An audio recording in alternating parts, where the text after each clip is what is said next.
کپواڑہ کے اندر خصوصاً بہت تیز وائرل ہو رہا ہے، پھیل رہا ہے۔ بسم اللہ الرحمن الرحیم۔ آپ کے ذریعے سے میں ایک اہم ترین پیغام میسیج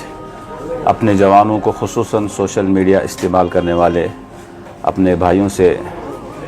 آپ کے ذریعے سے یہ میسیج پیغام پہنچانا چاہتا ہوں کہ ہمارے یہاں چونکہ کبھی کبھی جانے میں اور کبھی کبھی انجانے میں ایک مسئلہ ہمارے یہاں بہت اہم ترین ہے، اور جو بہت انجانے میں ہی صحیح بہت تیز وائرل ہو رہا ہے، پھیل رہا ہے۔ ہمارے یہاں ایک شخص ایسا ہے کپواڑہ کے اندر خصوصاً کہ جو عقلی اعتبار سے جس کا دماغی توازن ٹھیک نہیں ہے، اور جس کا دماغی توازن ٹھیک نہ ہو وہ شرعی اعتبار سے مرفوع القلم ہوا کرتا ہے۔ کہیں نہ کہیں ہم یہ کہہ سکتے ہیں کہ اللہ کے یہاں اس پر پکڑ نہیں ہوگی، کیونکہ اس کا جو دماغی توازن ہے وہ ٹھیک نہیں ہے، لیکن پکڑ ان لوگوں کی ہوگی جن کو اللہ نے عقل دی ہے، عقل سلیم عطا کیا ہے، مسلمان ہے، پھر اس بیچارے کا، اس کی کم عقلی کا، اس کی کمزور عقل کا لوگ استعمال کرتے ہیں اور غلط استعمال کرتے ہیں۔ ایک پڑھا لکھا انسان ایک ان پڑھ بیچارے کو، ایک عقل والا انسان ایک کم عقل انسان کی کم عقلی کو استعمال کرتا ہے، گویا کہ وہ اپنی کم عقلی کا ثبوت دیتا ہے۔ اس سے خصوصاً کپواڑہ اور کپواڑہ سے متعلق لوگ ان کے متعلق کچھ غلط باتیں ان کی زبان سے کہلواتے ہیں،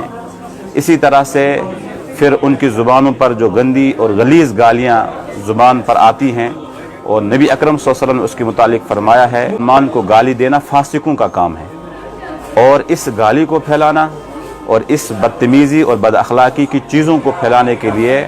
جو انسان سرگرم رہتا ہے، نبی اکرم صلی اللہ علیہ وسلم کی وعید اس انسان پر ہے، قرآن کی وعید اس پر ہے کہ اس کے لیے سورہ نور کی ایک آیت ہے کہ جو بے حیائی کی چیزوں کو، بد اخلاقی کی چیزوں کو فروغ دیتا ہے، قرآن نے کہا ہے کہ وَلَهُمْ عَذَابٌ شَدِيدٌ، ان کے لیے قیامت کے دن سخت عذاب ہوگا۔ لہٰذا میں اپنے جوانوں کو آپ کے ذریعے سے یہ پیغام دینا چاہتا ہوں، خدا را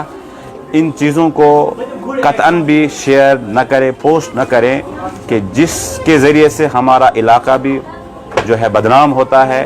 ہماری جو ایک تہذیب ہے وہ بدنام ہو رہی ہے، ہمارے اخلاقیات کا زوال ہو رہا ہے، یہ چیز بدنام ہو رہی ہے۔ اور ان سب سے بڑی چیز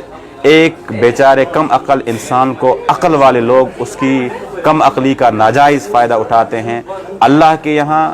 ان الفاظ پر بھی پکڑ ہوگی، ان پوسٹوں پر بھی پکڑ ہوگی، اور جن لوگوں نے اس کو شیئر کیا، پوسٹ کیا، اللہ کے یہاں وہ لوگ بھی چھوٹنے والے نہیں ہیں جب تک کہ ہم ان چیزوں سے